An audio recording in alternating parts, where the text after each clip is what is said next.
सत्ता के गलियारों में भारत को सुरक्षा परिषद की स्थायी सदस्यता देने की बात चल रही थी। अमेरिका चाहता था कि चीन की जगह भारत को दी जाए, लेकिन भारत ने इसमें रुचि नहीं दिखाई और कहा कि वो सीट चीन को ही दी जानी चाहिए। सुरक्षा परिषद की स्थायी सदस्यता के मामले में जापानी उपनिवेशवाद से मुक्त हुए चीन के प्रति भारत का ये प्रेम सरदार पटेल सहित कई भारतीय राजनेताओं को खला था। जब हमको यूएन सिक्योरिटी काउंसिल की सीट ऑफर हो रही थी तो हमने जाके कहा नहीं हमें नहीं देना, चाइना की जरूरत ज्यादा है और चाइना ज्यादा डिजर्विंग है, इसको दीजिए।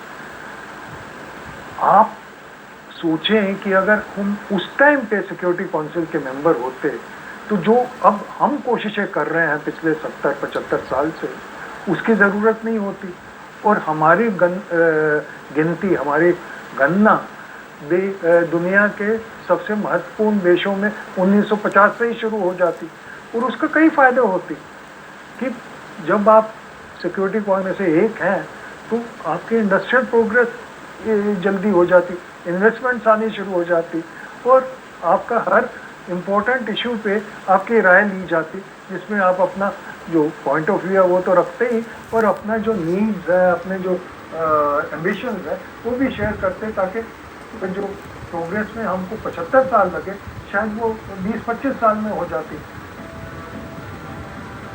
एक बार तत्कालीन सोवियत संघ की तरफ से भी भारत को सुरक्षा परिषद की स्थायी सदस्यता मिलने का प्रस्ताव आया।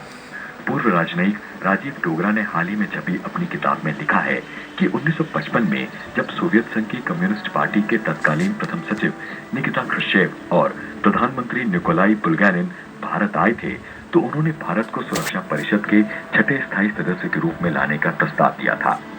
चीन के साथ दोस्ती की चाह और तत्कालीन स्थितियों का हवाला देकर भारत ने उसे भी ठुकरा दिया था। इसी तरह सोवियत यूनियन में क्रुश्चेव और बुल्गारिन आए थे 1955 में। मैंने किताब में लिखा है, शायद पहली बार ये आया है कि उन्होंने भी सिक्योरिटी काउंसिल सीट ऑफर की थी। तो इंडिया का जो रोल था, चाहे वो महात्मा गांधी के कारण हो या बाकी लीडर्स के कारण हो, वो एक यूनिक रोल था।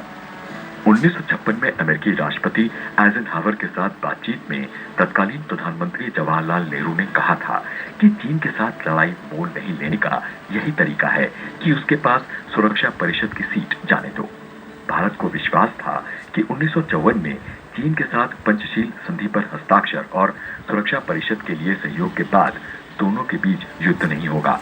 सच बात तो ये है कि 1949 में चीन की कम्युनिस्ट पार्टी के सत्ता में आने के बाद भारत चीन के प्रति लगातार सहयोगात्मक बना रहा, तब जब पूरी पश्चिमी दुनिया चीन से दूरी बनाकर चल रही थी।